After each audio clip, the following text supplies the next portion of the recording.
Vamos a iniciar ya este evento y poder compartir con nuestro experto que nos acompaña en este momento. Queridos amigos, queremos agradecer el tiempo de nuestro conferencista que justamente está ya con nosotros para poder iniciar nuestra primera jornada. Quiero por favor compartir en pantalla y dar la más cordial de las bienvenidas al doctor Roberto Acosta. Él es médico especialista en medicina familiar, máster en gerontología y en gerencia de instituciones de salud, docente universitario en la UTA y médico especialista en el Centro de Salud Quizapincha, con experiencia en atención integral, en enfoque en promoción de la salud, prevención de enfermería y trabajo comunitario. Igualmente vicepresidenta de la Asociación de Profesionales de la Salud de Tungurahua y miembro activo de la Sociedad Ecuatoriana de Medicina Familiar. Hoy compartiendo el doctor Roberto Acosta el tema de Código Rojo Obstétrico, los primeros minutos que salvan la vida, reconocimiento temprano y respuestas inmediatas en atención primaria. Doctor Roberto, muchas gracias por su tiempo. Bienvenido a esta plataforma de capacitación. Le nombramos como coanfitrión para que de igual manera pueda activar su cámara, su micrófono, su pantalla y nosotros gustosos de poder tenerle en esta plataforma. Doctor, bienvenido y muchas gracias por su tiempo. Iniciamos con usted este primer día de capacitación. Gracias por su tiempo, doctor. Muy buenas noches con todos. Me permito compartir la pantalla para poder empezar la conferencia. Una conferencia bastante interesante. Espero que sea de utilidad para ustedes. Muchas gracias, doctor. Nosotros gustosos de estar habilitado para que usted pueda compartir la pantalla y poder iniciar. Muy amable. Tal vez ahí pueden verme la pantalla. Efectivamente, doctor, podemos ver su pantalla, lo colocamos en pantalla completo y estaríamos listos para iniciar. Bueno, muy buenas noches con todos. Un gusto tenerles presentes. Creo que va a ser una semana bastante interesante. Me presento, soy el doctor Roberto Acosta, soy médico especialista en medicina familiar. Llevo varios años ya trabajando en atención primaria en los centros de salud. Soy docente universitario de la Universidad Técnica de Ambato. También tengo una maestría en gerencia en salud, tengo una maestría en gerontología. Actualmente estoy estudiando mi PhD en Argentina, en Mendoza, en la Universidad del Cuyo. Entonces creo que tengo la experiencia, y más que la experiencia, también la sabiduría para poder dar esta charla tan importante. ¿Cuál es el tema que vamos a ver ahora? Bueno, es un tema bastante importante. Código rojo tétrico. Los primeros minutos que salvan vidas. Reconocimiento temprano y respuesta inmediata en atención primaria. Entonces, primero nos vamos a ubicar. Nos vamos a ubicar y nos vamos a imaginar que estamos en un centro de salud. Un centro de salud en nuestro Ecuador, un centro de salud poco abastecido, un centro de salud en el cual en 20 minutos debemos salvar la vida de una embarazada.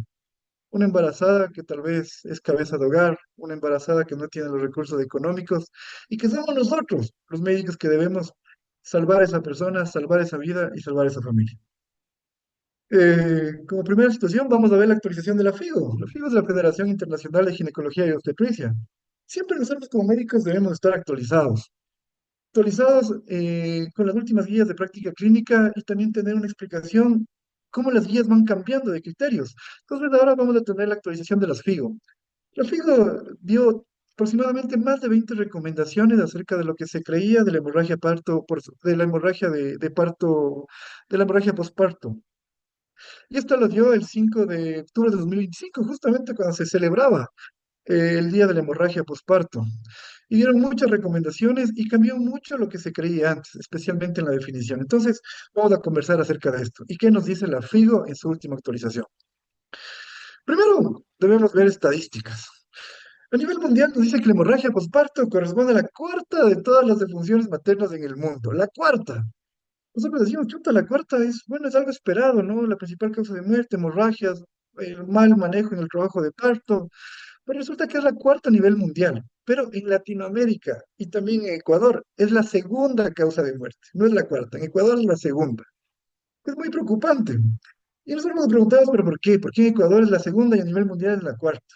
Que lamentablemente nuestro sistema de salud es muy deficiente, tanto en la parte privada como en la parte pública. ¿Cuál es el porcentaje de pacientes que vienen en una hemorragia posparto? Vienen principalmente a instituciones públicas. Más o menos, ¿cuánto? El 80% de pacientes. Entonces ya nos imaginaremos por qué es la causa de que es la segunda causa de muerte. La mayoría de causas de muerte provocadas ocurren en las primeras 24 horas, especialmente, ya vamos a hablar acerca de estos famosos 20 minutos, y es precisamente porque la paciente no viene directamente a las unidades de salud. Se demora aproximadamente, nos dice la bibliografía, nos dice que se debe demorar menos de 20 minutos. Se demora menos de 20 minutos, la sobrevida es mayor al 60%. Pues lamentablemente, de acuerdo a nuestra estadística, después de cuánto tiempo que empieza la hemorragia llega la paciente, después de 30 minutos hasta 2 horas. en nuestro Ecuador. Nos dice que la hemorragia por parto en su mayoría de causas es por atonía uterina, la famosa atonía uterina que puede ser tratable. Nosotros tenemos en nuestros centros de salud, en nuestros hospitales, justamente medicamentos que previenen la hemorragia posparto. Pero el mal manejo de estos medicamentos hacen justamente que la principal causa sea la atonía uterina. Y vamos a ver el porcentaje de pacientes que mueren con hemorragia posparto por atonía uterina, la cual puede ser prevenible, pero lamentablemente no tenemos el conocimiento de cómo se manejan estos medicamentos, cuándo se les debe colocar y también las precauciones que debemos tener con estos medicamentos. Entonces, vamos a ver qué nos dice la FIGO en el 2025. Cuáles son lo que cambió actualmente? A recordar que, bueno, yo cuando estudié me acordaba que nuestros médicos ginecólogos, nuestros especialistas en pregrado, en posgrado, me decían, bueno, hemorragia posparto es cuando el paciente tiene una pérdida de sangre mayor a 500 cc cuando es por parto normal y más de 1000 cc cuando es por cesárea. Bueno, esa definición cambió y les voy a explicar por qué cambió. La definición cambió primero, nos dice que la pérdida sanguínea de más de 1000 ml, sin necesidad de que tenga signos o síntomas de hipovolemia, ya se caracteriza como hemorragia postparto. O la pérdida de sangre acompañada, cualquier cantidad de sangre, acompañado con signos o síntomas de hipovolemia, que producen inestabilidad hemodinámica en las primeras 24 horas. Y aquí va la pregunta. Es lo mismo tener a nuestro paciente, nuestra manaba de 1,70 m, de 90 kilos de peso al final del embarazo, que viene con una hemorragia posparto, a tener nuestra paciente indígena, que medirá 1,45 m, que pesará, si Dios quiere, 50 kilos al final del embarazo. No va a ser lo mismo. ¿Por qué va a estar más complicada nuestra indígena desnutrida, con una mala ganancia de peso que nuestra manada? Entonces, aquí cambió la definición. Y la definición también nos dice que toda paciente que tenga una pérdida de más de 3000 cc, junto con cualquier signo anormal como taquicardia, hipotensión, se considera una señal para inmediatamente intervenir y tratarla como hemorragia postparto sin necesidad de esperar los 500 cc que hablábamos antes o los 1000 cc que hablábamos en cuanto a la cesárea. Entonces ya cambió. Entonces no es necesario que pierda 500 cc, 1000 cc para estar atentos. No. Con una pérdida superior a 300 cc, nosotros ya podemos estar tratando al paciente, justamente para disminuir la probabilidad de muerte debido a una hemorragia postparto. Entonces, ya tenemos nuestras primeras definiciones actualizadas 2025. Bueno, la palabra dice prevenir antes que lamentar. Aquí tenemos nuestra famosa oxitocina, que creo que algunos los de los médicos que estamos aquí, que tuvimos que atender partos, sabemos cómo se coloca. La oxitocina sirve para prevenir la hemorragia postparto, sirve para el manejo activo de la tercera etapa del parto. ¿Y cuánto vamos a colocar? No es difícil. Cuando yo doy clases a mis estudiantes, digo, a ver, les traigo la ampolla y digo, vean, esta ampolla, justamente la que tenemos en la parte inferior izquierda de oxitocina, deben colocarlo. Cogemos en una jeringuilla, vamos a esperar que el cordón umbilical deje de latir y vamos a colocar de manera intramuscular a la paciente. Nada más. Eso debemos hacer justamente en la tercera etapa del parto, inmediatamente, cuando la paciente tuvo un parto normal. Pero hay algunos errores que nosotros no nos damos cuenta y les voy a contar una historia que me pasó justamente con una partera. Pero bueno, siguiendo hablando de esta medicación, siempre va a ser el gol estándar la oxitocina. Pero hay alternativas. La alternativa es que si no tenemos oxitocina, podemos ocupar misoprostol. ¿Cuánto ocupamos? 600 microgramos sublingual. En cambio, vemos en la parte superior derecha, que son ¿cuántas tabletitas? 3 tabletitas. Si la oxitocina no está disponible. Pero aquí, como actualización, les voy a hablar de un tercer medicamento que va a ser la carbetocina. No sé si alguien ha escuchado en la famosa carbetocina. La carbetocina lleva años en el mercado. Lamentablemente en nuestro Ecuador es difícil cuando llega porque primero nos asustamos, decimos es nuevo, no, no me da confianza, pero ya vamos a ver que la carbetocina es muy importante. Colocamos de carbetocina. La carbetocina, ¿por qué es importante? Porque vamos a colocar una ampollita que viene de 100 microgramos intravenoso, lento en 1 minuto, nada más. Imagínense, nosotros colocando, haciendo esta prevención, nosotros ya podemos disminuir la probabilidad de muerte. Con una ampollita de oxitocina, 3 tabletitas de misoprostol o una ampollita que puede comprar de carbetocina, vamos a prevenir la hemorragia postparto. Pero ya vamos a ver que hay un error. Vamos a ver, cuando ya hablemos de estos medicamentos un poquito más específicos, vamos a ver el error que tenemos al administrar oxitocina principalmente. ¿Y por qué la oxitocina muchas veces no hace el efecto que nosotros queremos que haga en la paciente por el mal manejo de justamente la parte del guardar la oxitocina en una cadena de frío adecuada? Bueno, ahorita estamos repasando cosas que ya sabíamos, pero incluimos un medicamento, que es la carbetocina. Y ahorita sí quiero explicarles los famosos 20 minutos que, bueno, en el transcurso de estos 6 días vamos a seguir hablando y vamos a hablar más de esto. Y es que habla del término de que justamente el tiempo es vida. Y vamos a ver por qué el tiempo es vida. Vamos a fijarnos solo en nuestro recuadrito del lado derecho. Vamos a ver que dice porcentaje de sobrevida, que va del 0 al 120, y en la parte de abajo los números va a ser el tiempo de vida. ¿Por qué hablamos de los 20 minutos de oro? ¿Qué pasa en esos 20 minutos? Pues bueno, les voy a explicar qué pasa y por qué el paciente, la sobrevida puede llegar a disminuir el 20% después de 1 hora de que esté en hemorragia postparto. Primero, cuando un paciente en una hemorragia postparto tiene un sangrado, se activa el sistema, ese sistema de alerta que nosotros tenemos, que es el sistema simpático. Bueno, ¿qué hace el sistema simpático? Pues bueno, el sistema simpático en la hemorragia postparto, el sistema nervioso va a activar los niveles de adrenalina, va a aumentar los niveles de adrenalina y de noradrenalina. ¿Qué va a hacer como método de respuesta? Va a decir el cuerpo, algo me está pasando, estoy perdiendo sangre. Mi corazón, mi cerebro van a dejar de funcionar porque no tienen sangre. Pues, ¿qué va a hacer? Aumentar los niveles de adrenalina y noradrenalina. ¿Con la finalidad de qué? Que aumente la frecuencia cardíaca. ¿Para qué va a aumentar la frecuencia cardíaca? Para mejorar la perfusión sanguínea en esos órganos básicos. ¿Pero qué más va a hacer? Va a producir un sistema de reperfusión, va a reperfundir los órganos básicos. ¿Qué va a hacer? Va a ser un proceso de vasoconstricción en órganos no tan vitales, como son, por ejemplo, los riñones, como es el estómago. ¿Y a dónde va a mandar esa sangre que está revascularizada? Va a mandar al corazón, a los pulmones y también va a mandar al cerebro. Pero aquí hay algo malo. Resulta que justamente este periodo en el cual el cuerpo está tratando de compensar dura tan solo 20 minutos. 20 minutos críticos que nosotros como médicos nos permite dar una respuesta. Si no damos esta respuesta en los primeros 20 minutos, chuta, va a pasar algo terrible en el paciente. Se va a activar, se va a desactivar el sistema simpático y se va a activar otro sistema, que es el sistema parasimpático.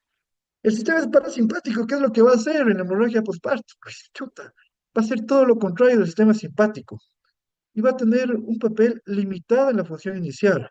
Mientras el cuerpo está en emergencia, predominando el sistema simpático, aparece el sistema parasimpático y va a hacer todo lo contrario. Va a disminuir la frecuencia cardíaca, va a producir un proceso de vasodilatación y nuevamente esos órganos que estuvieron con una disminución sanguínea para justamente darle esa sangre al corazón y los pulmones van a decir, no, devuélveme la sangre que te estoy prestando. ¿Y qué va a pasar? La sobrevida va a disminuir.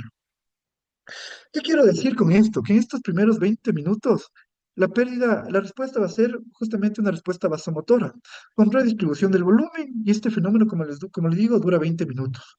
Después de este tiempo, se deprimió el sistema nervioso simpático, el cuerpo ya no puede más, es una máquina que lamentablemente ya no puede seguir actuando de esa manera porque ya se cansó y empieza un proceso de vasorelajación y aparece el estado de bradicardia, justamente por el sistema parasimpático. Si no cede esto entre los primeros 20 minutos, es decir, si no corregimos la hemorragia en los primeros 20 minutos, la sobrevida del paciente disminuye un 60%.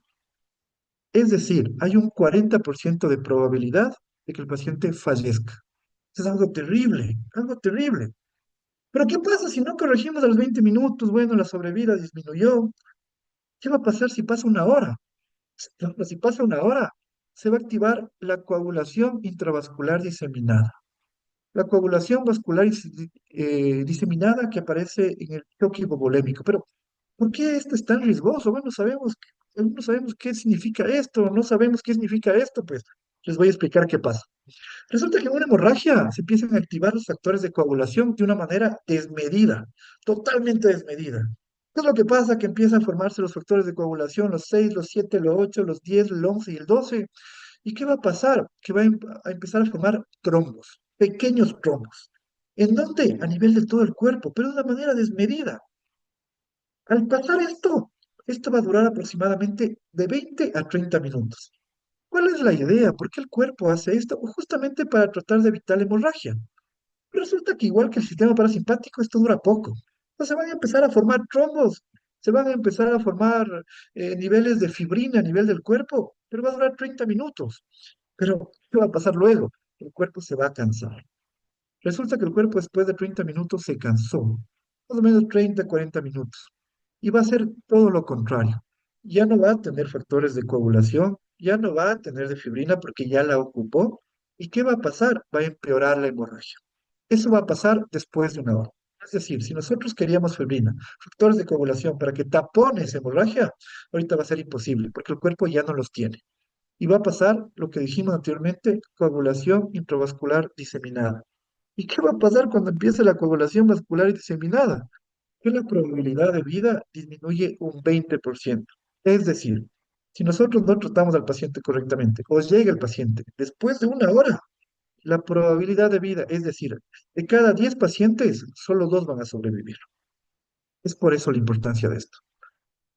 Y ustedes me dirán, pero bueno, doctor, chuta, yo soy médico general, yo soy tal vez especialista de otra área. ¿Qué probabilidad tengo yo de que realmente me toque un paciente? Bueno, si tal vez vas a hacer la especialidad de ginecología o eres ginecólogo, más o menos en toda tu vida médica, según la estadística nacional, vas a atender entre 200 a 800 pacientes con hemorragia postparto. Imagínense, 200 a 800 pacientes con hemorragia postparto en toda tu vida. Si eres emergenciólogo, trabajas en un hospital, en una clínica, ¿cuántas hemorragias postparto te van a venir? Te van a venir entre 100 a 300, en las cuales tú debes actuar como emergenciólogo. Como médico familiar, médico de atención primaria, ¿cuántos pacientes te van a venir con hemorragia postparto? La misma cantidad que en emergencia, de 100 a 300. Y como médico general, digo, vaya doctor, yo soy médico general todavía, yo no hago ni la rural. ¿Cuántos, cuántos pacientes con hemorragia postparto me van a venir? Bueno, los médicos generales que tal vez a futuro no hagan una especialidad como las antes mencionadas, les puede llegar de uno a cuatro pacientes en toda su vida. Entonces, por lo menos una vez en nuestra vida, vamos a tener la posibilidad de salvar a una madre teniendo los conocimientos necesarios. Y es por eso la importancia de justamente esta charla. Entonces, vamos a empezar y vamos a ver qué hacemos. Vamos primero con el reconocimiento temprano. Las famosas 4 Ts, las que siempre nos han dado en pregrado, en posgrado, y nos dice, pero ¿qué pasa? ¿Qué pasa con esto y cuál es la probabilidad de que me dé una hemorragia postparto? Pues bien, las 4T se diferencian en la primera, que es tono, la segunda es trauma, la tercera es tejido y la cuarta es trombina. No, hablamos específicamente de la atonía uterina, ¿sí? Pero un útero, es decir, un útero relajado, pero bajo una ausencia de desgarro. ¿Cuál es la probabilidad de que una atonía uterina me dé una hemorragia posparto? Es más o menos de un 70 a 80%. Es por eso que la prevención de hipotonía uterina es muy importante con oxitocina, el misoprostol y la carbetocina que hablamos anteriormente, porque el causante del 80% es justamente la atonía. Lo segundo es el trauma, ese desgarro que tenemos al momento de la ruptura uterina, la famosa ruptura uterina en el trabajo de parto. Solo ocupa el 20% de hemorragias postparto. La retención de placenta, chuta, el no poder sacarle toda la placenta porque no conocemos o que no reconocemos cuando la placenta sale completa, nos da aproximadamente el 10% de causas de hemorragia postparto. La famosa tromina, la alteración de la coagulación, pruebas de coagulación alteradas, nos da tan solo el 1% de muertes. Estas 4 Ts vamos a tomar como referencia la primera, la del tono, la más común, y vamos a ver qué debemos hacer. Primero, aquí tenemos nuestro cuadrito, no sé si reconocen este cuadro, es un cuadro que se ha venido modificando con el paso de los años. La última vez que se modificó este cuadro justamente fue hace aproximadamente 4 años. Entonces es el famoso cuadro de Basket. Este cuadro nos permite saber, es muy importante que todos sabemos esto, ¿no? Esto es una pregunta de que siempre aparecen en los posgrados los que quieren ingresar. Y nos hablan acerca de ¿cuánto tiene de pérdida sanguínea o cómo podemos calcular la pérdida sanguínea de acuerdo a los signos vitales? Y mantenemos varios estadios. Entonces podemos ver cómo va a estar alterado los signos vitales en cuanto a la perfusión, el pulso y la presión sistólica para nosotros saber el grado de shock.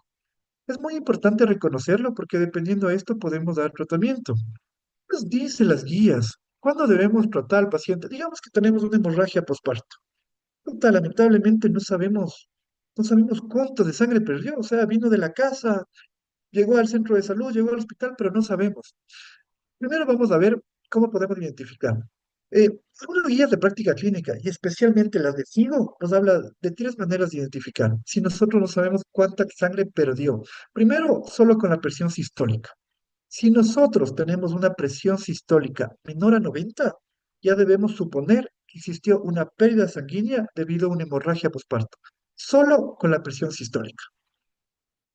¿Cómo debemos saber o cuál sería la segunda manera nosotros de saber? Es acerca del índice de choque. No sé si han visto el índice de choque, ¿no? Siempre que decimos índice, decimos chuta. ¿Y ahora cómo será de calcular el índice?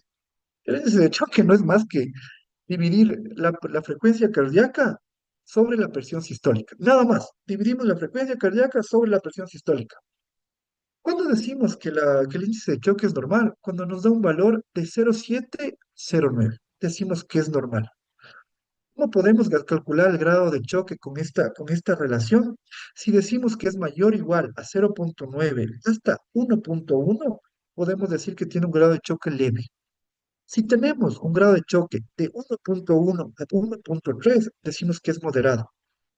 Y si nosotros dividimos la frecuencia cardíaca por la presión sistólica y es entre 1,3 y 1,5, es severa y la probabilidad de muerte se eleva hasta un 90%. Entonces, tenemos tres maneras. La primera, como les digo, solo con la presión sistólica. Vemos la presión, vemos los valores y podemos identificar. Si es menor de 90, decimos que el paciente está justamente en una hemorragia postparto.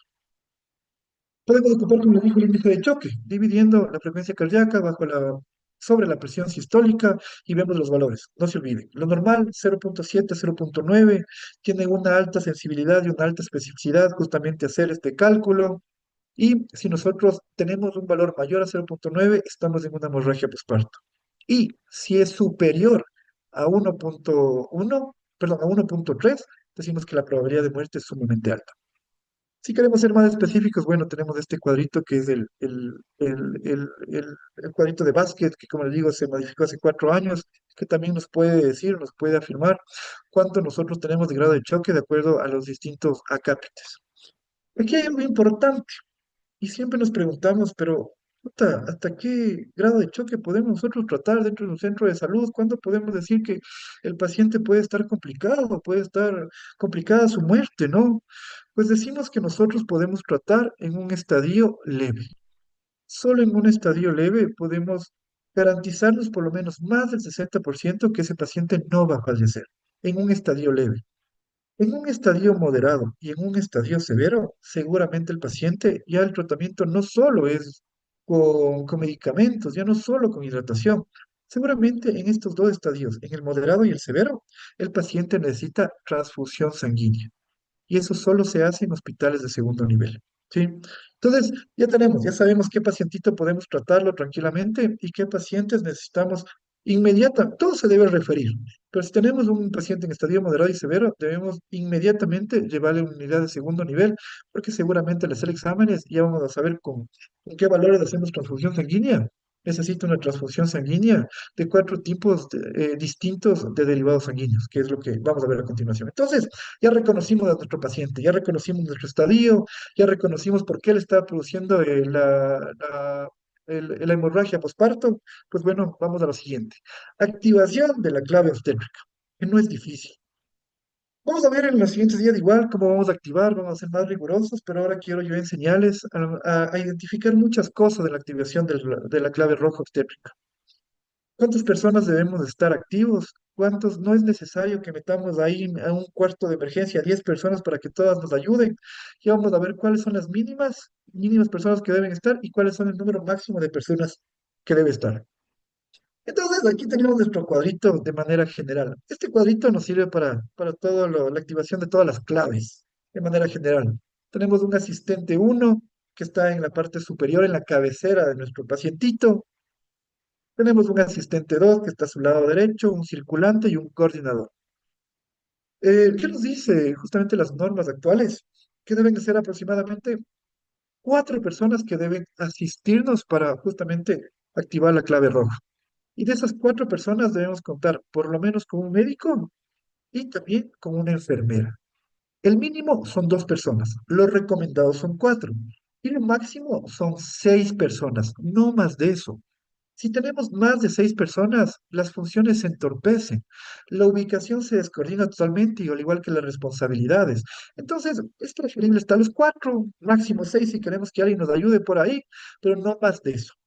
Entonces, ahora vamos a ver cuál es la función de cada uno. Entonces, vamos a meternos en nuestra cabeza dónde van a estar cada uno. Ya les digo, nuestro asistente primero debe ser un médico. ¿Qué nos recomienda las guías? Bueno, en nuestro mundo mágico nos recomienda que el asistente uno sea un anestesiólogo. A veces, y en los hospitales tenemos anestesiólogos, mucho menos en los centros de salud o en clínicas básicas, pero nos recomienda que nuestro asistente debe ser médico o especialmente debe ser justamente un anestesiólogo. Nuestro asistente 2 debe ser una enfermera. ¿Qué nos recomienda? Que debe ser una enfermera que tenga sus actividades diarias y por lo menos tenga un grado de experiencia dentro de este ámbito de 2 años. Uf, es complicado. Al menos en nuestros centros de salud, que nuestra enfermera es la enfermera que llega de hacer su rural y solo se queda un año, es complicado que tenga esa experiencia. La circulante, en cambio, que es nuestra asistente, nuestra circulante, perdón, esta circulante debe ser, en cambio, la enfermera que tenga la mayor experiencia en nuestro medio. Y la circulante debe ser justamente la persona que ya haya tenido o ya haya estado en justamente una clave roja, porque va a ser la encargada de saber qué necesita el médico y también va a ir anotando todo lo que se va haciendo mientras se va actuando en la clave roja. Y por último, bueno, tenemos nuestro coordinador, que el coordinador debe ser, en cambio, la persona encargada de ir dando las órdenes. Es el médico con mayor experiencia, nos recomiendan que debe ser un ginecólogo. Lamentablemente es muy difícil que tengamos eso en los centros de salud, pero va a ser la persona que vaya diciendo qué hace cada uno, los tiempos y también la persona que vaya revisando exámenes minuto a minuto de lo que va sacando el paciente. Vamos a ver, en cambio, aquí están las funciones de cada uno. ¿Qué va a hacer nuestro asistente uno? ¿Qué va a hacer nuestro asistente que va a estar en la parte superior, en la cabecita del paciente? Primero, va a asegurar la vía aérea. Muy importante. Ya vamos a ver qué nomás debemos asegurar en la vía aérea. El asistente uno lo que debe hacer también es la administración de oxígeno a 10 litros por minuto. Igual, ya vamos a ver en la siguiente diapositiva cuánta es la oxigenación que debe mantener el paciente y cuáles los dispositivos que debemos ocupar. El asistente 2, en cambio, es el encargado de poner vías. Nunca debemos poner una vía que sea superior al número 18. No una 20, no una 22, no una 24, no una 26. Y yo les voy a explicar por qué. Las vías deben ser dos vías, una vía 14, una vía 16 o una vía 18. Pero deben estar en esos números. ¿Qué va a hacer la asistente 2? Bueno, va a ser la encargada justamente de colocar o de sacar los tubos para las muestras de laboratorio y también va a ser la encargada de la hidratación, colocar la vía para empezar la hidratación. Algo muy importante, aparte de que el asistente uno va a ser la encargada de mantener una vía aérea, una función muy importante es mantenerle caliente al paciente. Si nosotros no mantenemos caliente al paciente, la hemorragia se complica mucho más. Si un paciente le mantenemos frío durante todo el proceso, sin necesidad o sin tenerle con una sábana térmica, ¿cuánto aumenta la probabilidad de muerte? Aumenta de lo que ya, de lo que por sí estamos complicados. La probabilidad de muerte aumenta un 20% más. Por favor, muy importante tener a nuestro paciente calientito. Y la circulante, en cambio, la circulante va a ser la que va a estar haciendo todo el papeleo. Va a llamar al equipo de logística, va a llamar a la ambulancia, va a tener los dispositivos necesarios, adecuados, va a ir anotando todos los procesos y por último el coordinador, el que ordena. La voz de mando que va a decir esto hacemos y esto no hacemos. Muy importante. Y vienen otras cositas más importantes. Esto. A veces en teoría, chuta, decimos, bueno, ya según la teoría nos dice que mantengamos la vía aérea permeable, le pongamos oxígeno, pero nunca decimos qué tipo de dispositivo ocupamos. En el lado izquierdo, bueno, vamos a ver la típica maniobra, ¿no? Vamos a mandar para atrás la frente, vamos a abrir la boca con la una mano y vamos a ver cómo está la vía. Es muy importante justamente sacar secreciones, revisar vía y ver si la vía es permeable. Pero aparte de revisar la vía, es muy importante la oxigenación. La oxigenación, la saturación de oxígeno debe mantenerse mayor al 95%. Pero y ahora dice, chuta, vea, doctor, ¿pero qué le pongo? Le pongo mi bigotera, la famosa bigotera que conocemos, pero que se llama cánula o gafas nasales, según un organismo internacional lo llaman así. Tenemos nuestra mascarilla simple, tenemos nuestra mascarilla tipo Venturi o tenemos nuestra mascarilla con reservorio. Bueno, cada uno soporta una cantidad de oxígeno o de litros de oxígeno. La cánula, nuestra famosa bigotera, ¿hasta cuánto de oxígeno, cuántos litros de oxígeno podemos mandarle? Solo podemos mandarle hasta 5 litros. Ya, si nosotros tenemos un paciente que necesita más de 5 litros para mantener una oxigenación mayor al 95%, ya no nos sirve. Tenemos que cambiar a una mascarilla simple. Y ahora me dicen, bueno, ¿y hasta cuánto aguantará la mascarilla simple? Bueno, la mascarilla simple solo aguanta hasta 10 litros. Es la más recomendada porque de acuerdo a nuestras guías nos habla que el 90% de pacientes con una mascarilla simple manteniéndole con una oxigenación a 10 litros es suficiente para que mantenga una saturación mayor al 95%. ¿Pero qué pasa? ¿Qué pasa si tenemos una paciente obesa, una paciente que no está bien oxigenada, una paciente que la mascarilla, lamentablemente el dispositivo por la obesidad no le entra en la carita? Pues ahí tenemos la mascarilla tipo Venturi. ¿Hasta cuánto de oxígeno aguanta la mascarilla tipo Venturi? Pues bueno, aguanta solo hasta 12 litros. Y por último decimos, no, es que ya le puse 12, no aguantó, ¿qué hago, doctor? Bueno, ahí viene la mascarilla con reservorio. ¿Hasta cuánto aguanta la mascarilla con reservorio? Bueno, va a aguantar hasta los 15 litros. ¿Sí? Entonces, ya tenemos un nuevo aprendizaje. Ya sabemos cuándo poner, qué tipo de dispositivo poner y el por qué. Bigotera hasta máximo 5 litros de oxígeno, mascarilla de oxígeno hasta máximo 10 litros de oxígeno, mascarilla tipo Venturi hasta máximo 12 litros de oxígeno y la mascarilla con reservorio hasta máximo 15 litros de oxígeno. Me permito poner esta imagen porque chuta, en ese momento de emergencia resulta que no hay la enfermera, estamos solo médicos, o estamos el médico y el técnico de atención integral en salud, o tal vez está la estadística, no tenemos quien nos ayude, o está la de farmacia. ¿Y qué nos van a preguntar? Bueno, no sé si la pasada dice, doctor, pero quiero una vía, ¿sabe que no veo el número de catéteres? Dígame por color. Dígame por color y le traigo. Pues aquí están los colores estandarizados de acuerdo a la OMS y de acuerdo a el Congreso Internacional de Farmacología en cuanto al manejo de dispositivos. Y son los colores que de acuerdo al color vamos a ver. Recuerda el colorcito, el marroncito que vemos en el lado izquierdo, va a ser el catéter número 14. En el Ecuador, en Latinoamérica, todo catéter que tenga un color marrón será un catéter 14. Todo el catéter que sea de color gris, como el segundo que tenemos, va a ser un catéter número 16. Y el famoso catéter verde, el que más ocupamos, va a ser un catéter 18. Entonces no nos olvidemos, si no queremos aprender por números, aprendamos por colores. Y no olvidarnos que el más grande, el marrón, el que le sigue, el gris, y el que le sigue es el verde. Tenemos el catéter número 14, catéter número 16 y catéter número 18. Pero aquí viene la pregunta y llega la enfermera y dice, vea, doctor, está muy grande este el catéter. Dámosle, fue un catéter celestito que tengo guardado, número 22. No, ¿por qué no me funcionan estos catéteres más pequeños? Pues bueno, no me funcionan porque no me permite perfundir líquidos como yo quiero. Si nosotros perfundimos o ponemos un catéter número 14, me garantiza que podemos perfundir 330 ml de líquidos por minuto. Si nosotros ponemos un catéter número 16, en cambio, me garantiza que voy a poder perfundir 225 ml por minuto. Y en cambio, un catéter 18 me garantiza que puedo perfundir 105 ml por minuto. Es por eso la importancia del catéter y de su grosor. No es que puedo mandar cualquiera. Debo mandar estos porque me permite una buena perfusión de líquidos. ¿Sí?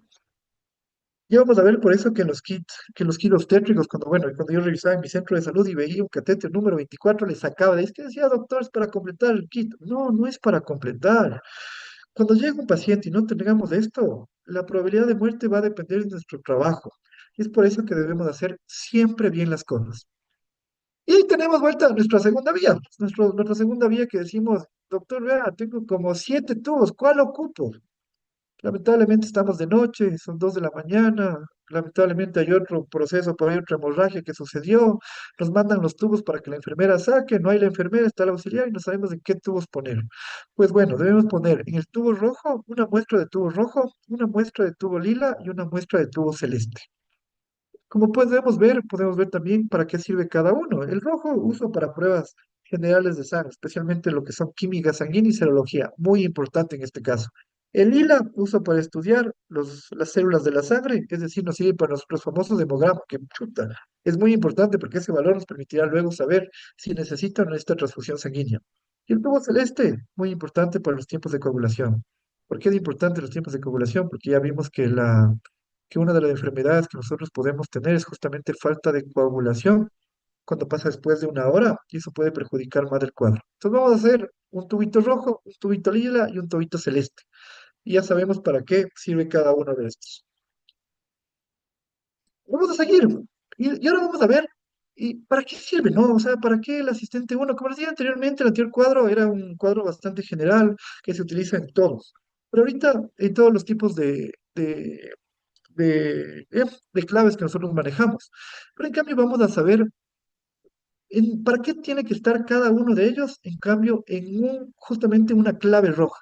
¿Qué va a hacer exactamente cada persona en una clave roja? Primero, el asistente uno, cuando ya decimos que nuestro pacientito ya está puesto la vía, va a ser el que administre los primeros bolos de solución salina y debe estar calentado a una temperatura mayor o igual a 37 grados centígrados. Es el primero, el que va a administrar el bolo.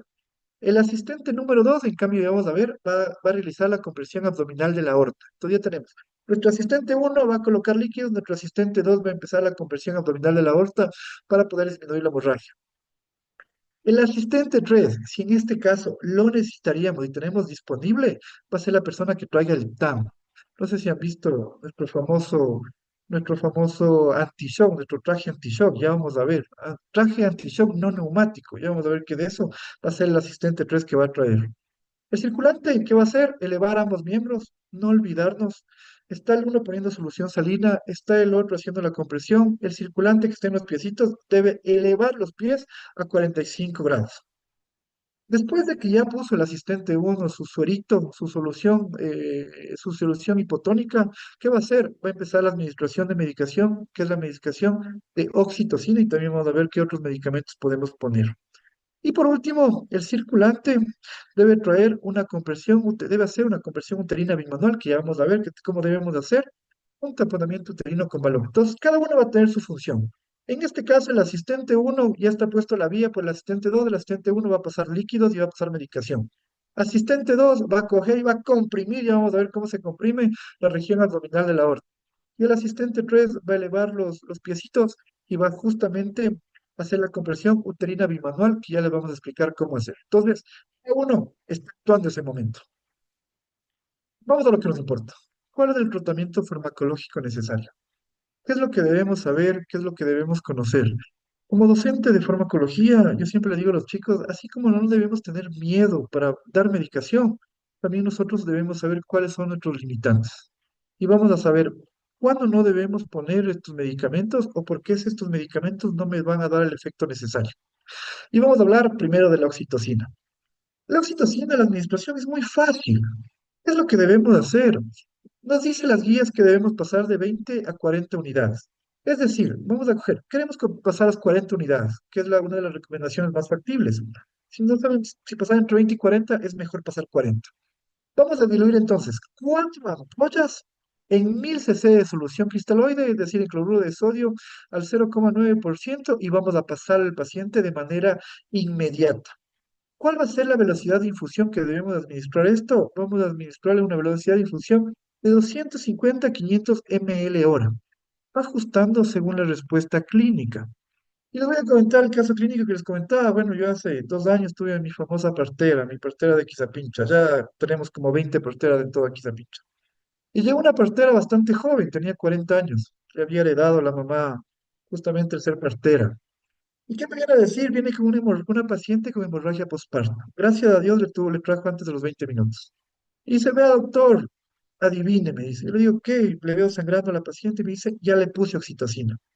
Yo me quedo sorprendido y le digo, pero ¿cuánto le puso? Bueno, yo hice la prevención, me dice. Yo sí le puse una ampollita que algún rato nos enseñaron. Yo le digo, pero bueno, le enseñaron para poner, porque no, me enseñaron, me dijeron que yo no puedo poner, pero que, bueno, yo me compré mi ampollita de oxitocina. Y resulta que sí le puso la polla de oxitocina. Y la pregunta es, ¿por qué no calmó el sangrado? ¿Por qué no hizo el efecto que supuestamente la partera le puso para que justamente el sangrado no se ocurra? Y supuestamente yo creí que estaba bien. Pues resulta que pasa algo con la oxitocina. La oxitocina debe estar refrigerada. Si la oxitocina no está refrigerada, se daña totalmente y no hace su función. Este es el primer problema que tenemos al colocar la oxitocina. La oxitocina necesita cadena de frío. La oxitocina, si está fuera justamente de esta cadena de frío por más de media hora o más de una hora, ya no funciona, ya no sirve la medicación. Y es la principal causa de por qué la oxitocina al colocarle no funciona, a pesar de que es el medicamento gol estándar, entre comillas, actualmente. ¿A qué temperatura debe estar la oxitocina? La oxitocina se debe mantener entre 2 grados centígrados hasta menos 8 grados centígrados. Si nosotros no le tenemos esa temperatura, la medicación no va a funcionar. Entonces, ¿cuál es nuestro aprendizaje del día de hoy? Mantener la cadena de frío de la oxitocina correctamente. Y si no funciona la oxitocina, culpémosle a que la cadena de frío no funcionó. ¿Sí? Entonces ya sabemos qué poner. Vamos a buscar 4 ampollitas, 1000 ml de solución salina y vamos a pasar a 500 ml ahora. No es difícil. Con eso estamos salvando una vida. Aprendámonos de esto. La parte farmacológica es lo más importante. Si nos aprendemos de esto, vamos a salvar una vida. ¿Pero qué pasa? Chuta, ¿qué pasa si la oxitocina no está disponible, no hay cadena de frío? Estoy en el centro de salud de Yatzapunzán, que no hay ni, tenemos una refrigeradora, pues tenemos otros métodos para dar. Otro método es la metilergometrina. La metilergometrina, en cambio, puede administrarse cuando no se disponga justamente de oxitocina, no conjuntamente, sino solo cuando no se disponga, cuando la oxitocina no haya hecho el efecto necesario. ¿Cómo debemos administrarle? Debemos administrarle una ampollita. ¿De cuánto? De 0,2. Solo vamos a coger la ampollita de 0,2 miligramos y le colocamos al paciente. Si requiere una segunda dosis, podemos administrarle intramuscular a los 15 minutos. ¿Sí? Administramos una de ese rato, una ampollita, nada más. 15 minutos después, otra ampollita si necesitamos porque no disminuyó la hemorragia. Y si se requiere administración de dosis siguientes, podemos darle cada 2 a cada 4 horas. ¿Y cuánto vamos a administrar? Vamos a administrar 5 dosis hasta completar un total de 1 miligramo. Es decir, cada 2 a cada 4 horas vamos a aplicarle 0,22 miligramos, 0,2 miligramos, 0,2 miligramos, 0,2 miligramos. ¿Hasta cuánto podemos darle? Hasta máximo 5 dosis, es decir, hasta que completemos 1 miligramo. Y si no tenemos la más fácil, el famoso misoprostol. ¿Es bueno el misoprostol? ¿Funciona mejor que la oxitocina o la metilgometrina? No, no funciona igual, no funciona mejor. En cuanto a nuestro estudio, nos dice que el misoprostol va a ser como el fármaco de emergencia. No tenemos oxitocina, peor metilgometrina, entonces vamos a ocupar el misoprostol. ¿Cuánto vamos a administrarle? Vamos a administrarle 4 tabletas de 800 microgramos de misoprostol de manera sublingual o 1000 miligramos de misoprostol intrarrectal. ¿Cuál funciona mejor? El sublingual. Con el misoprostol intrarrectal se ha visto muchos efectos adversos y también se ha visto que la hemorragia postparto no disminuye por lo menos en los siguientes 20 minutos que nosotros queremos que haga efecto. ¿Sí? También podemos ponerle misoprostol intrauterino, 400 microgramos o 800 microgramos de misoprostol, son igual, solo si no hay oxitocina disponible. No olvidemos de eso. No es que ponemos el misoprostol porque primero encontramos antes de la oxitocina. No. Solo si no tenemos oxitocina disponible o la oxitocina no hizo efecto, va el misoprostol. Y aquí, en cambio, les invito a ver justamente uno de los medicamentos que ha venido cambiando las guías de práctica clínica, que es la carbetocina. ¿Por qué la carbetocina es mejor que la oxitocina? Primero, la carbetocina, más o menos, su efecto dura una hora. La oxitocina no dura más allá de 20 minutos. Entonces, ese es el primer cambio que nosotros tenemos. La carbetocina funciona más. ¿Necesita cadena de frío la carbetocina? No necesita. La carbetocina puede pasar tranquilamente hasta los 30 grados centígrados, es decir, puede pasar afuera, no necesita cadena de frío. Y es por eso que la carbetocina necesitamos que esté en las claves obstétricas. qué? Porque la oxitocina no está en las claves obstétricas. Se ha visto que siempre todos tienen una cajita con las claves obstétricas y no hay oxitocina, porque resulta que la oxitocina está en farmacia, porque necesita cadena de frío. La carbetocina no necesita cadena de frío, podemos tenerle tranquilamente junto a los otros medicamentos de las claves obstétricas. ¿Y cuánto necesitamos? Solo necesitamos una administración de 100 microgramos de intravenoso y pasar lente en un minuto. En teoría, la carbetocina es mejor, pero según las guías de práctica clínica, de acuerdo a varios estudios, entre la oxitocina y la carbetocina no hay diferencia en cuanto a su efecto. En teoría, como les digo, la carbetocina es mucho mejor, no necesita cadena de frío, podemos administrarlo, dura más o menos una hora, pero en cambio, la oxitocina no, la oxitocina dura menos, necesita cadena de frío, pero en cuanto a la relación entre cuál es mejor, cuál ha dado mejores efectos en cuanto a la administración, realmente no hay un estudio que nos diga que la carbetocina es mejor, a pesar de que teóricamente la carbetocina sí es mejor que la oxitocina. Hicimos todo esto, pusimos nuestro asistente, sacamos sangre, vamos a ver cuánto pasamos. Ah, algo importante, el ácido tranexámico. Cuando administramos misoprostol, carbetocina, cuando administramos oxitocina, debemos administrar uno de cualquiera de los tres, uno de cualquiera de los cuatro. No es que administramos la oxitocina con metilergometrina, no es que administramos la oxitocina con carbemetocina. No podemos administrar porque son de la misma familia. Por ejemplo, la oxitocina con la carbetocina hacen la misma función y tienen los mismos receptores. Si no funciona la oxitocina, tenemos las otras opciones, pero no podemos poner todas juntas. En cambio, el ácido tranexámico va de ley. Independientemente que pongamos, el ácido tranexámico va siempre. ¿Cuánto administramos de ácido tranexámico? Pues bueno, vamos a administrar 1 gramo en 10 ml y vamos a pasar 1 miligramo, es decir, 1 ml por minuto. Sí, 1 gramo por minuto. Entonces, ¿qué vamos a pasar? Vamos a pasar toda esta ampollita que tenemos de 1 gramo en 10 ml, vamos a pasarle en 10 minutos lento intravenoso. Les colocamos la ampollita, 10 ml de solución salina y vamos a pasar 1 ml minuto y vamos a terminar en 10 minutos. Aplicamos esa dosis y vamos a aplicar una segunda dosis. ¿Cuánto vamos a aplicar? 1 gramo por vía intravenosa si el sangrado continúa después de 30 minutos.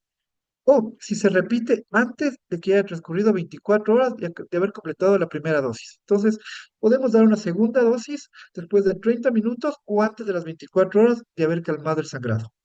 Entonces ya tenemos nuestro tratamiento farmacológico. Podemos poner oxitocina, metilergometrina, carbetocina o misoprostol si fuera necesario. Una de las cuatro. Solo si la oxitocina no funciona, vamos por las tres otras opciones. Y conjuntamente con cualquiera de los otros cuatro medicamentos que podamos tener disponible, vamos también con el ácido tranexámico. Muy importante. Para continuar, compañeros, tenemos la hidratación. Y decimos, bueno, ya pusimos un medicamento que permita contraer el útero nuevamente debido a este proceso de ateneo uterina. Ya hicimos los exámenes de laboratorio, pero ¿y ahora qué hacemos? ¿Cómo hidratamos? Pues bien, vamos a hidratar siempre con solución salina isotónica. Primerito debemos calentarle. Entonces, ¿qué va a hacer primerito el que va a coger y poner la solución? Va a llevarle al microondas y le va a tener más o menos durante 2 minutos en el microondas para que la solución salina se mantenga a una temperatura de 37 a 39 grados centígrados. Ya le pusimos, ya la solución salina vino calientita, pues bueno, ahora sí vamos a perfundirle. Es por eso la importancia del catéter. Debemos perfundir más o menos de entre 200 a 500 cc cada 15 minutos. ¿Hasta cuándo? Hasta que nosotros tengamos o hasta un máximo de 2000 cc. Imagínense, vamos a pasar pero líquidos en una hora más o menos vamos a pasar 2000 cc. No le tengamos miedo a los líquidos en este caso. Es por eso la solución isotónica. Y vamos a pasarlo justamente con un catéter plano. Si se logra una presión arterial sistólica, es decir, chuta, pusimos los medicamentos, pasamos la hidratación y tenemos una presión arterial sistólica mayor a 90 milímetros de mercurio y una diuresis mayor a 30 cc hora, se debe mantener la solución salina justamente a una hidratación de 300 cc hora. ¿Sí? Entonces ya pusimos hasta 2000 cc, vemos que ya aumentó la presión arterial sistólica, pues bueno, vamos a mantener al paciente tras una nueva valoración a una perfusión de 300 cc hora. Entonces, ya sabemos qué hacer, ya sabemos cómo cambiaron nuestros días de práctica clínica, ya sabemos cómo hidratarle y vamos a conversar de la última situación. Pero ¿qué más hacemos? Ya dimos la medicación, pero chuta, doctor, nos está hablando de cómo podemos controlar la hemorragia. Pues hay otras maneras de controlar la hemorragia. Primero, con la compresión abdominal de la aorta. ¿Se acuerdan que nuestro asistentito uno que estaba arriba estaba metiendo líquido, estaba dando medicación? ¿Qué estaba haciendo nuestro asistente que está bueno al lado izquierdo? Pues bueno, este asistente va a estar haciendo la compresión abdominal de la aorta. Pero ¿cómo hacemos la compresión abdominal de la aorta? ¿Qué tenemos que hacer? Bueno, consiste en colocar el puño en el abdomen a 2 centímetros, así como está en la imagen, por encima de la cicatriz umbilical, 2 centímetros. Y 2 centímetros a la izquierda de la línea media, ¿sí? Vamos a comprimirle de fuerza, verificando siempre la disminución de la femoral. Si ven un bracito ¿dónde está? Pues está comprimiendo. Por encima del abdomen a 2 centímetros al lado izquierdo de la línea medial. Pero en cambio, el otro bracito, ¿qué va a estar haciendo? Va a estar viendo si está disminuyendo o no justamente la arteria femoral. Vamos a ver si realmente esta arteria está disminuyendo justamente su perfusión. Si está disminuyendo la perfusión de la femoral, estamos diciendo que estamos haciendo un buen trabajo. Esto es lo que debemos hacer con el paciente hasta que llegue a un hospital. La conversión abdominal. Ni tengamos miedo. Vemos el abdomen, vemos el ombligo, 2 centímetros por encima, 2 centímetros para la izquierda y comprimimos. Y como vemos si estamos comprimiendo o no, justamente vamos a ver si la arteria femoral disminuyó su intensidad y ahí decimos que la compresión es buena. ¿Sí? ¿Qué más podemos hacer después de esto? Bueno, la colocación del famoso traje antishock no neumático, que ya vamos a ver cómo se coloca de manera más detenida, que va a tener justamente sus numeritos. Vean cuántos numeritos tiene. Vamos a decir de manera rápida cómo se coloca. Pues bueno, primero debemos acostar al paciente y debemos colocarle justamente el número 5 es la parte superior. Vamos a colocarle más o menos a nivel del ombligo. Y vamos a colocar no de arriba para abajo, vamos a colocar de abajo para arriba, como está en los dibujitos. Vamos a colocar primero el punto uno y el punto 2.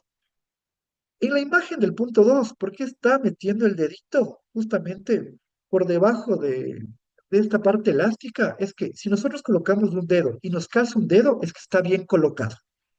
Siempre debe estar esto bien comprimido. ¿Cómo decimos que está bien comprimido? Metemos un dedo, máximo un dedo. Si solo nos calza un dedo, tiene una buena compresión.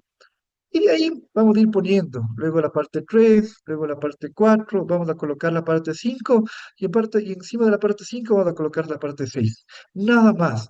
¿Qué es lo que debemos garantizar? Que esté bien ajustado, nada más. Y que en todas las partes pase solo un dedo. Eso nos puede salvar vidas hasta que el paciente vaya justamente a hospitalización. También hablábamos de la compresión uterina bimanual, muy importante, y que en cambio hacía, no sé si me estaban entendiendo, que hacía el que circulaba, el que estaba abajo. Bueno, ¿cómo hacemos la compresión bimanual uterina? Bueno, consiste en colocar un puño a través del canal vaginal, ahí está nuestro puñito, y con la mano contralateral vamos a realizar una presión en el fondo uterino. Nada más, bastante fácil. Esta maniobra puede tener la hemorragia justamente en minutos, ¿ya? Y es especialmente valiosa en situaciones donde la tonía uterina no responda justamente al masaje uterino simple. Colocamos una manito, nos ponemos el guante, comprimimos y con la otra manito hacemos contracción. Nada más. Es muy fácil. El taponamiento uterino comalón es otra de las técnicas. En resumen, ¿qué es lo que nosotros debemos ver en la anterior? Bueno, este del primer cambio del paradigma que nosotros hablábamos anteriormente, esto ya cambió mucho y disminuyó las muertes, es que vamos a evitar el sangrado mediante justamente el cierre inmediato del sitio de la hemorragia.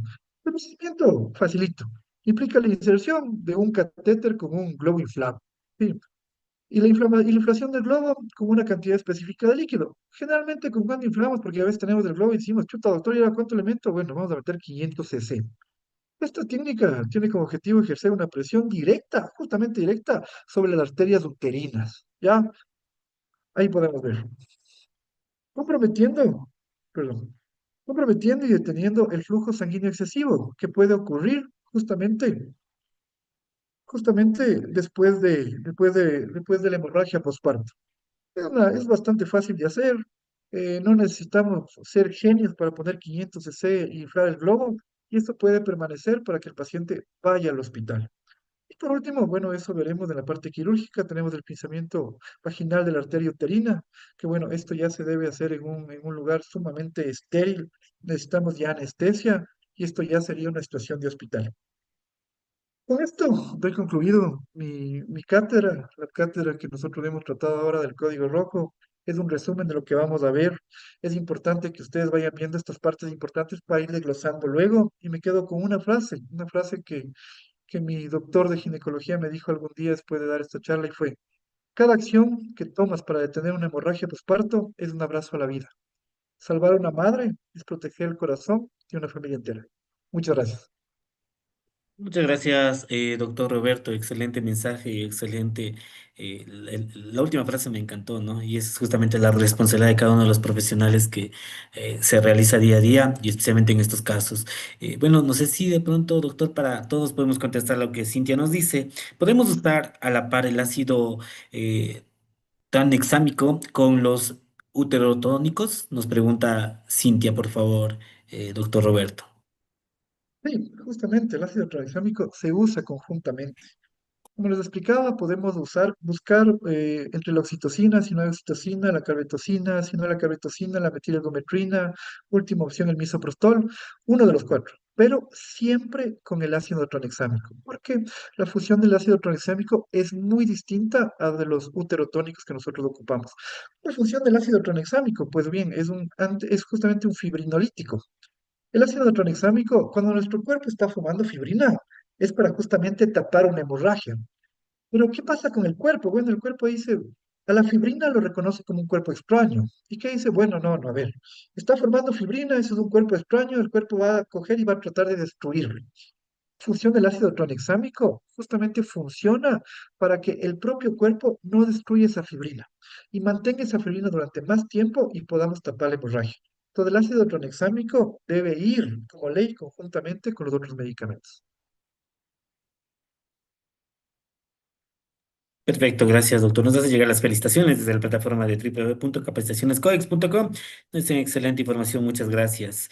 Gracias, queridos amigos, ustedes también. Doctor, por cuestiones de tiempo, más que nada, un último mensaje, por favor, que podamos otorgarle a cada uno de nuestros participantes en la noche de este día número uno. Por favor, doctor, le escuchamos.